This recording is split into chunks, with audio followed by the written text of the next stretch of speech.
Bueno, normalmente cuando se analiza esto de la arquitectura del poder global, digamos que la imagen automática que nos viene a la cabeza es una partida de ajedrez, ¿no? Todo sumamente ordenado. Claro, o sea, dos jugadores en silencio absoluto, moviendo piezas sobre un tablero de caoba. Todo de acuerdo con reglas que llevan siglos escritas. Exacto. Y si alguien hace un movimiento ilegal, pues hay un árbitro que detiene el reloj y aplica una penalización. Es un sistema predecible y hasta cierto punto reconfortante para todos. Sí, el problema es que ese tablero de ajedrez, bueno, fue reemplazado por un escenario radicalmente distinto. Quienes ostentan el poder hoy ya no están moviendo peones, digamos. No, para nada. Están lanzando algoritmos, operando campañas de desinformación masiva y usando la inestabilidad sistemática como una herramienta de control. Y es por eso que la inmersión profunda de hoy es tan pertinente. Tal cual. Hoy vamos a desempacar una serie de textos fascinantes del autor Giuliano da Empoli, específicamente sobre la era de los borgianos tecnológicos y la hora de los depredadores. La misión de este análisis es, pues, diseccionar cómo el centro de gravedad del mundo ha cambiado drásticamente. Sí, entender cómo pasamos de esas decisiones consensuadas en salas diplomáticas elegantes a los fríos servidores de inteligencia artificial que operan, bueno, sin rostro. O sea, los textos de Da Empoli son esencialmente una autopsia de un sistema mundial que colapsa. Y al mismo tiempo el manual de instrucciones del sistema que están haciendo. Exacto. Y bueno, para entender esta locura, vamos a analizar a figuras contemporáneas que mencionan las fuentes. Y aquí entran nombres de todos lados, ¿eh? Desde Donald Trump y Javier Milei hasta Barack Obama y Kamala Harris. Nombres pesados. Sí, y ojo aquí, hay que dejar una regla súper clara sobre la mesa desde el primer segundo para quienes nos escuchan. Totalmente necesario. No estamos aquí para aplaudir ni para cancelar a nadie. Cero. Nuestra misión al desgranar este material es explorar fríamente la teoría y la maquinaria de poder detrás de estos movimientos globales, reportando los conceptos del autor de la forma más imparcial posible. Y es una separación mental muy necesaria, la verdad, porque, o sea, si las emociones o las simpatías políticas se cruzan en el camino de este análisis, es imposible ver los engranajes de los que habla el autor. Tal cual. Así que, ok, vamos a desempacar esto. Hoy vamos a descubrir por qué el caos ha dejado de ser el arma secreta de los grupos marginales para convertirse en la firma absoluta del poder moderno. Pues para entender la magnitud de este cambio, los textos arrancan regalándonos una escena de contraste brillante en la Asamblea General de la ONU en Nueva York. Uf, el famoso Palacio de Vidrio. Exacto. Y la descripción que hace es agobiante. Sí, te habla de pasillos estrechos atestados de diplomáticos, con un agotamiento crónico en los rostros. Tantos mandatarios transitando al mismo tiempo que sus enormes aparatos de seguridad terminan, literal, chocando físicamente en los corredores. Una especie de embotellamiento de egos. Exactamente. Y en el medio de todo eso, los diplomáticos de carrera, los llamados Sherpas, que siempre construyeron esos consensos invisibles, bueno, andan deambulando como si fueran una especie extinta. Una especie extinta que aún no sabe que lo está. Es una imagen potentísima. Esa escena representa el colapso del llamado consenso de Davos. A ver, explícanos un poco más de ese consenso. Pues era ese mundo gobernado por tecnócratas, ¿no? Un mundo basado en el libre mercado ordenado, la moderación, la previsibilidad. El autor plantea que el eje central de este derrumbe es un choque frontal. El choque entre lo que llama el Partido de los Abogados y los tecnólogos. Exactamente. Y a ver, el Partido de los Abogados suena precisamente a los guardianes de ese tablero de ajedrez del que hablabas al principio. Claro. Las fuentes destacan que, por ejemplo, gran parte de los candidatos demócratas recientes a la presidencia en Estados Unidos han sido juristas de formación. Abogados de carrera, sí. Su cosmovisión entera, digamos, se basa en que la civilización se sostiene exclusivamente sobre el respeto a los procedimientos y las formas. O sea, los abogados perciben las instituciones como escudos indispensables, pero claro, del otro lado de la trinchera están los tecnólogos. Que traen un chip completamente distinto. Totalmente. Fueron criados bajo ese evangelio de Silicon Valley, ya sabes, de muévete rápido y rompe cosas. Para un tecnólogo, la lentitud burocrática no es prudencia, es un pecado mortal. Ven las reglas como un estorbo. Exacto. Ven todas esas reglas del viejo mundo no como garantías democráticas, sino como fricción, como obstáculos literales que hay que eliminar para optimizar el progreso. Y la analogía es brutal. O sea, comparar la diplomacia tradicional frente a esta cultura tecnológica es como, no sé, comparar una máquina de fax con una aplicación de mensajería instantánea. Oh, ¿el fax? Qué buena analogía. Es que piénsalo, el fax requiere que marques un tono, que esperes una señal de acuse, sigas un protocolo súper estricto solo para enviar una triste hoja de papel. La mensajería instantánea simplemente arrasa con todo en microsegundos. Y la vieja guardia es plenamente consciente de su propia obsolescencia, que es lo más trágico. A mí me impactó muchísimo la analogía que hace el texto sobre cómo los líderes occidentales se acercan hoy a estos oligarcas tecnológicos. Personajes como Elon Musk o Eric Schmidt. Sí, el autor los compara directamente con Moctezuma recibiendo a los conquistadores españoles. ¡Wow! Así de fuerte. La élite política tradicional se postra ante estos magnates, aterrorizada y maravillada a la vez por sus armaduras de metal tecnológicas, digamos, intentando apaciguarlos con favores para suplicarles inversiones. Pero espera, porque aquí la fuente menciona algo súper específico. Habla del proyecto Narval con Obama y Eric Schmidt allá por 2012 y lo marca como un punto de inflexión. Sí, fue clave. Es que el texto habla de tecnología militar de recolección de datos. Y ahí yo me detuve y dije, a ver, ¿qué significa exactamente tecnología militar en el contexto de una campaña electoral de hace más de una década? ¿Qué estaban midiendo, pues? Pues mira, Narval fue básicamente la aplicación de lógicas de cacería de objetivos en un entorno civil. Cacería de objetivos. Así operaba. En lugar de tratar a los votantes como estos grandes bloques demográficos tradicionales, o sea, los jóvenes, los latinos, las mujeres, consolidaron bases de datos inmensas, desde hábitos de consumo hasta historiales de navegación y donaciones. Creando perfiles hiperindividualizados. Exacto. Usaron algoritmos predictivos para saber no solo qué mensaje enviarle a alguien, sino en qué momento exacto del día y a través de qué canal específico esa persona era más vulnerable a ser persuadida. O sea, la capitulación de la vieja política táctica ante la supremacía absoluta del código y los datos. Tal cual. La vieja guardia rindiéndose ante la magia de los datos. Y esa mentalidad de los tecnólogos de romper cosas encuentra su reflejo perfecto en la arena política de hoy. Donde la fuerza bruta ha reemplazado por completo a las normas institucionales. Porque, a ver, a veces es difícil ver un cálculo intelectual detrás de líderes que parecen estar, no sé, incendiando sus propios países todos los días. Uno se pregunta si es intencional, ¿verdad? Claro, o sea, ¿es esto verdaderamente una estrategia? ¿O simplemente estamos viendo a líderes inexpertos que tropezaron con el poder y no saben qué hacer?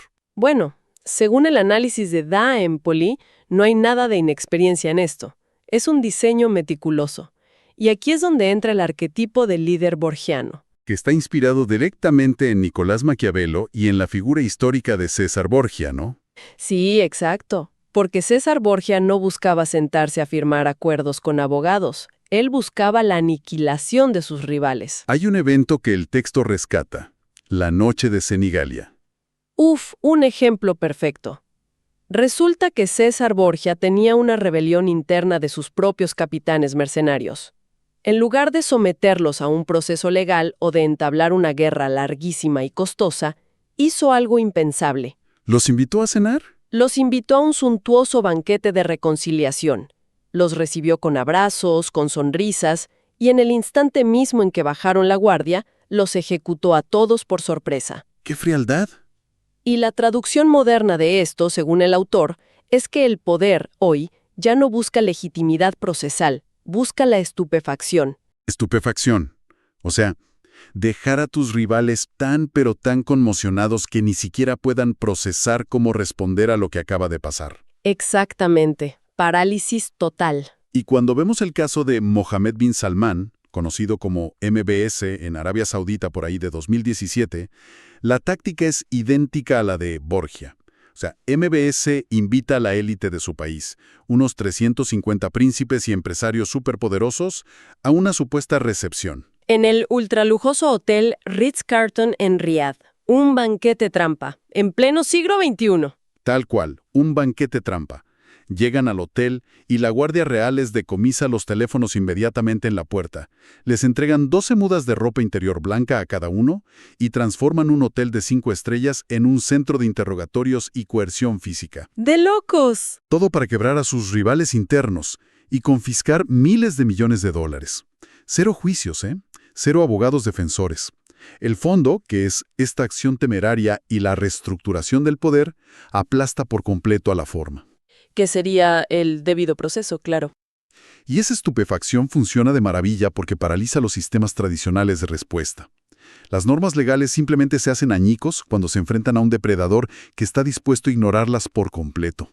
Ahora, la lógica nos dictaría que todas estas tácticas hipersofisticadas que mezclan fuerza bruta con innovación tecnológica siempre se cocinan en los pasillos de Washington o en Silicon Valley o en París. No. Pues ese es uno de los paradigmas más interesantes que estas fuentes invierten por completo.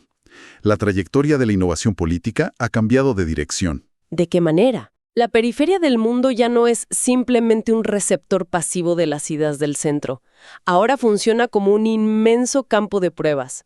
O sea, las versiones beta de las estrategias más extremas se ensayan primero en países periféricos antes de lanzarse a escala global. Espera, ¿me estás diciendo que usaron a países enteros como conejillos de indias? Básicamente. Porque el texto menciona específicamente a Nigeria y a Colombia en relación con esta firma famosa Cambridge Analytica, mucho antes de que operaran en el Brexit o en las elecciones estadounidenses. ¿Qué tácticas exactas estaban probando ahí? Pues mira, Cambridge Analytica no estaba probando simples anuncios publicitarios para ver si la gente compraba más. Estaban calibrando armas de guerra de información. En países como Nigeria, operaron en entornos con regulaciones de privacidad muy débiles o de plano inexistentes. Campo abierto para ellos. Exacto. Esto les permitió absorber datos de telecomunicaciones y redes sociales masivamente para probar qué tipo de desinformación generaba reacciones más violentas o paranoicas en grupos tribales o políticos específicos. ¡Wow! O sea, midiendo la paranoia. Sí, probando la velocidad de contagio de un rumor fabricado a través de WhatsApp, por ejemplo, y cómo esto podía suprimir el voto de un sector demográfico entero. Y una vez que perfeccionaron ese algoritmo del miedo y la división en la periferia, pues lo empacaron y lo exportaron a Londres y a Washington. Es escalofriante pensarlo así. Y esta exportación desde la periferia no se limita nada más al software o a los datos tácticos. También incluye los estilos de liderazgo en sí mismos.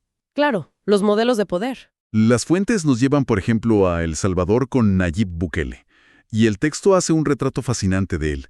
Lo describe como un caudillo millennial que combina una estética superproducida de Miss Universo, digamos, con una gestión implacable desde redes sociales. Bukele es el Borgia adaptado al formato de Instagram. Así de simple. Pero, a ver, un momento, porque suspender garantías constitucionales y saltarse el debido proceso para combatir el crimen no es precisamente una innovación, ¿no? Es autoritarismo de toda la vida. ¿Qué tiene esto de tecnológico en el contexto de lo que analiza Da Empoli? Es una gran pregunta. La diferencia radica en la lógica subyacente. La mentalidad de Bukele refleja la optimización algorítmica pura. A ver, explícame eso. Un sistema penal tradicional, de esos defendidos por el Partido de los Abogados, requiere juicios individuales, presentación de pruebas, apelaciones, un proceso lento y meticuloso. Bukele implementa este modelo de muévete rápido y rompe cosas. Reemplaza toda la complejidad del Código Penal con una heurística simple, casi como un manual ilustrado de tatuajes de pandillas. O sea, un reconocimiento de patrones básico. Exacto. Encarcela a decenas de miles de personas bajo regímenes de excepción basándose en probabilidades y perfiles visuales. Optimiza el indicador principal, que es la reducción de la tasa de homicidios, a expensas de cualquier daño colateral o error en el sistema. Claro, porque para un algoritmo, el error marginal es aceptable si la métrica principal mejora. Tal cual.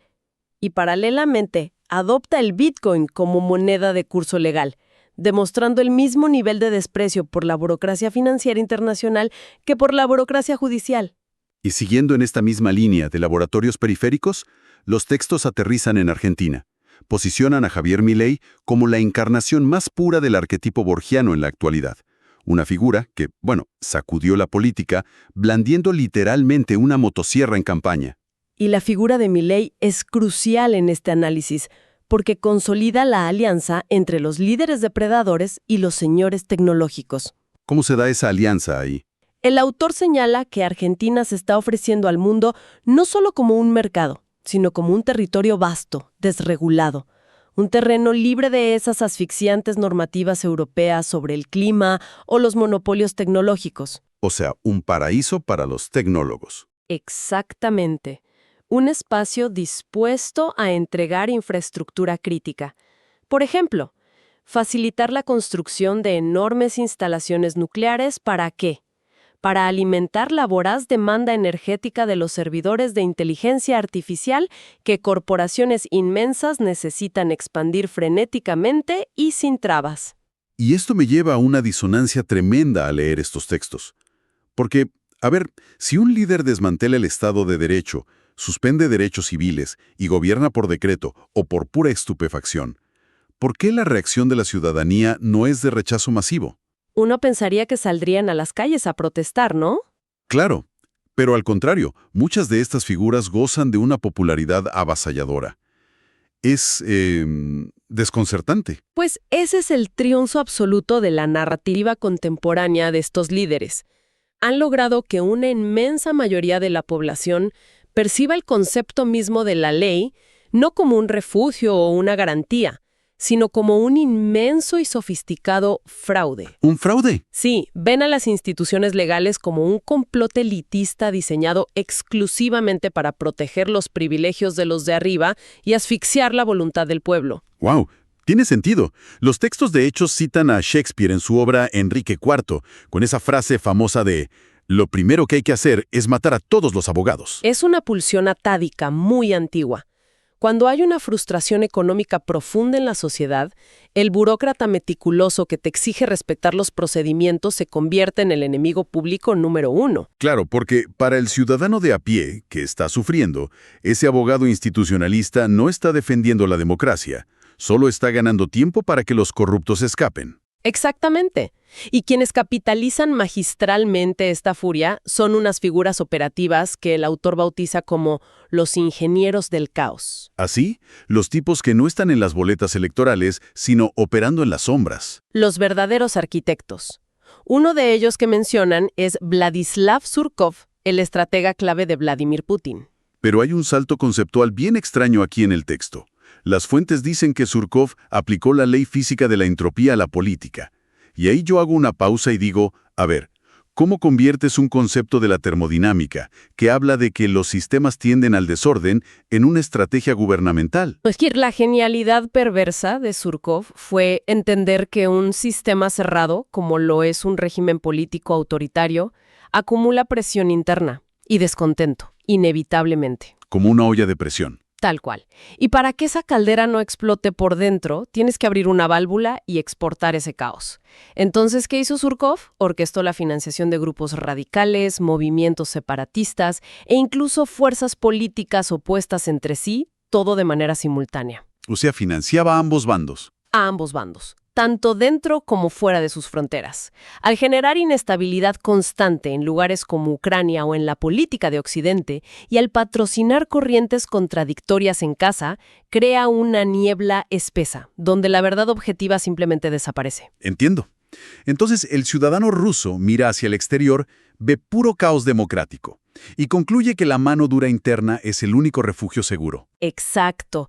Exportar entropía es la forma más barata de comprar estabilidad doméstica. ¿Qué nivel de manipulación? Y otro ingeniero del caos que mencionan es Alexander Nix, de Cambridge Analytica, del que hablábamos hace rato. Hay una anécdota en las fuentes que creo que captura la esencia pura de esta manipulación emocional. Nix frente a un grupo de multimillonarios en Londres, presentándoles una metáfora sobre vender Coca-Cola en un cine. Sí, esa metáfora es devastadora por lo simple que es. Nix les explicaba que la publicidad política clásica, que sería el equivalente al partido de los abogados, intentaría vender la Coca-Cola proyectando comerciales en la pantalla. No, con modelos sonrientes y argumentos lógicos sobre lo refrescante que es la bebida. Tratarían de persuadir el intelecto del espectador. Exacto, apelar a la razón. Pero la táctica de los tecnólogos es otra cosa totalmente distinta. Nix les dice, nosotros no proyectamos comerciales bonitos. Nosotros simplemente subimos la calefacción de la sala del cine al máximo. Hacemos que el público sude, que se desespere, que sienta una necesidad física abrumadora. Y cuando la temperatura es insoportable, la gente no compra la Coca-Cola porque la persuadieron con argumentos. La compra como un acto desesperado de supervivencia. Subir la temperatura social. Ese es el mecanismo definitivo hoy en día. Estos ingenieros no debaten propuestas de política pública ni planes económicos. Encuentran las fracturas psicológicas de una sociedad. Como el pánico a la inseguridad. O el resentimiento por la desigualdad económica. O la indignación cultural contra conceptos como el wokismo.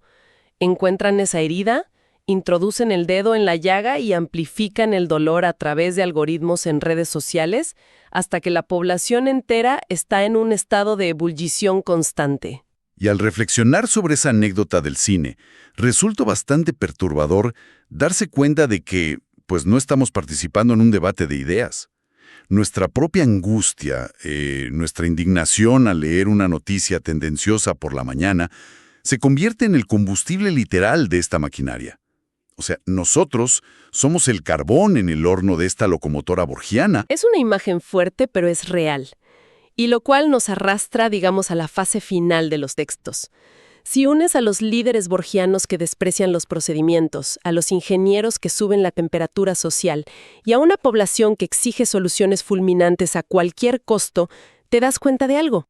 El objetivo supremo no es solo ganar una elección de medio término. No, el objetivo supremo es establecer un control total sobre la infraestructura misma de la realidad en la que vivimos. Exactamente. ¿Y cómo se materializa ese control en el día a día? A través de lo que llaman la burocracia algorítmica. Las fuentes detallan esta alianza profunda, estructural, entre los depredadores políticos y los señores tecnológicos de la inteligencia artificial. Figuras como Sam Altman de OpenAI o Demis Hassabis de DeepMind. Juntos están construyendo una nueva estructura de gobernanza donde las decisiones críticas ya no las toma un humano, se tercerizan a sistemas opacos que no rinden cuentas a ningún tribunal de justicia. Y el autor ilustra esta pesadilla moderna citando la novela El castillo de Franz Kafka, que me parece súper acertado. En el libro de Kafka, un hombre llega a un pueblo que está dominado por un castillo impenetrable en la colina. Y hay reglas absurdas, veredictos inapelables, y un poder que rige cada pequeño aspecto de la vida de la gente, pero que carece de un rostro humano con el que uno se pueda sentar a negociar. Todo es un muro de burocracia incomprensible. Y Da Empoli argumenta precisamente que ese castillo kafkiano es la descripción más exacta de nuestra inminente arquitectura algorítmica. De hecho, hay una historia real en los textos que me dejó helado. Es sobre Michel Bisson, el alcalde de una pequeña comunidad residencial en Francia llamada Liusant. Él encarna perfectamente esta lucha humana contra el castillo digital. Resulta que las calles tranquilas de este pueblito, llenas de escuelas y niños caminando, de pronto se inundaron de miles de autos y camiones acelerados todos los días de la semana. Y el culpable no fue un político malicioso ni un plan de desarrollo urbano. Fue el algoritmo de Waze. Literalmente. Sí, al buscar la optimización incesante de las rutas, Waze calculó matemáticamente que desviar una masa inmensa de tráfico nacional por las diminutas callejuelas de esta ciudad le ahorraba a cada conductor exactamente 1 minuto de su trayecto. Un triste minuto. Y el alcalde Bisson, pobre, hizo de todo. Modificó el sentido de las vías, instaló semáforos absurdos diseñados específicamente para arruinar el tiempo de tránsito y tratar de engañar a la aplicación para que dejara de mandar gente. Trató de pelear contra el código. ¿Sí? Intentó llamar a la compañía de Waze, pero no había nadie con quien hablar, no había un humano al mando. Y cuando finalmente, después de mucho ruido, consiguió que la corporación enviara representantes al pueblo, estos llegaron y admitieron que no tenían la capacidad manual para alterar el comportamiento profundo del programa sin afectar la integridad del sistema global. O sea, el algoritmo de Waze operaba con una ceguera matemática absoluta. Y es que el algoritmo optimiza una sola variable, en este caso, el tiempo de viaje, y es completamente incapaz de procesar el contexto humano. No entiende el peligro para los niños en las aceras o la destrucción de la paz de una comunidad. Cero contexto. Ese incidente en Francia es un microcosmos del poder futuro que nos espera. La inteligencia artificial se perfila como una autoridad política que reemplaza el raciocinio humano, la prudencia, por una optimización ciega y tiránica. Y lo más inquietante de todo es que los propios arquitectos de estos sistemas admiten que el funcionamiento interno de las redes neuronales avanzadas es, bueno, una caja negra. No sabe ni cómo llega a sus conclusiones. Exacto. Nos exigen como sociedad un salto de fe ciego. Nos piden que aceptemos dictámenes sobre nuestras vidas que ni siquiera los ingenieros que los programaron pueden auditar paso a paso. Es la abdicación total del intelecto y la política humana frente al silicio. La verdad es un panorama tremendamente denso para cualquiera. Denso, sin duda, pero fundamental para mapear el terreno que ya estamos pisando hoy. Sí, totalmente. Y bueno, si hacemos un destilado rápido de todo este análisis para quienes nos escuchan, el arco de la historia es brutal. O sea, pasamos de una diplomacia donde los abogados y los tecnócratas controlaban los tiempos mediante instituciones súper pesadas, a un mundo donde los tecnólogos imponen el imperativo de romper las cosas rápido. Sí, la fricción versus la velocidad. Vimos cómo esa fuerza brutal la aplican los líderes borgianos que usan la táctica del shock y la estupefacción. Vimos cómo prueban sus arsenales de manipulación psicológica o sus experimentos con criptofinanzas en laboratorios periféricos como Nigeria o El Salvador, para luego consolidar su alianza con la infraestructura de la IA en lugares desregulados como Argentina. Y finalmente, entendimos cómo nuestro propio enojo social, nuestra furia diaria, es usada para encender la temperatura de la sala, alimentando algoritmos incomprensibles que actúan como un inmenso castillo kafkiano, optimizando nuestras vidas sin preguntarnos absolutamente nada. Y toda esta progresión me obliga a dejar sobre la mesa una última provocación, algo para que la audiencia reflexione a solas una vez que apaguemos los micrófonos. Adelante, te escuchamos. Se ha dejado claro a través de estas fuentes que, en esta era tecnológica, la capacidad de generar ataques de desinformación es exponencialmente más barata y casi infinita comparada con la capacidad legal o institucional para defenderse de ellos. Entonces, si esta convergencia entre líderes borgianos y señores tecnológicos logra instaurar una gobernanza algorítmica impenetrable, llegará el punto de quiebre en que las máquinas no solo predigan nuestras pasiones para manipular un voto, sino que empiecen a fabricar y gestionar directamente crisis nacionales de forma autónoma. Wow. O sea, ¿podría una inteligencia artificial deducir que la forma más eficiente de mantener a un país matemáticamente estabilizado y productivo es generando emergencias perpetuas, gobernándonos a través del shock constante, sin que jamás seamos conscientes de que dejamos de ser ciudadanos para convertirnos en simples parámetros de una ecuación? Retomamos entonces la figura de los gladiadores digitales peleando en la arena. Pero bajo esa premisa, resulta que las gradas están completamente vacías de humanos. Las máquinas son las que abren las jaulas de los leones, y nosotros somos simplemente el espectáculo optimizado. Un análisis extraordinariamente crudo de Giuliano da Empoli, que nos obliga sí o sí a mirar detrás del telón. Porque la única resistencia real contra la tiranía de este nuevo Castilla digital es entender precisamente los engranajes del caos que acabamos de describir aquí. Muchísimas gracias a quienes nos prestaron su atención para desentrañar todo esto, y los invitamos a sintonizar nuestro próximo análisis a fondo.